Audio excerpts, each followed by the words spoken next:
Gusto ko lamang po magpasalamat sa Gabriela, sa kanila, sa binubuo ng Gabriela, sa citation na pinagay sa akin.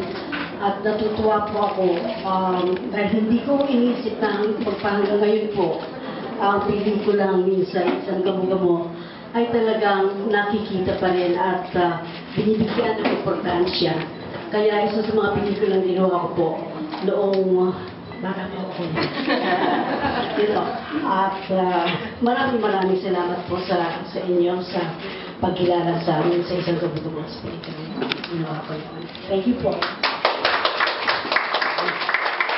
Muli, pasalubungan natin ng palakpakan ng artista ng bayan.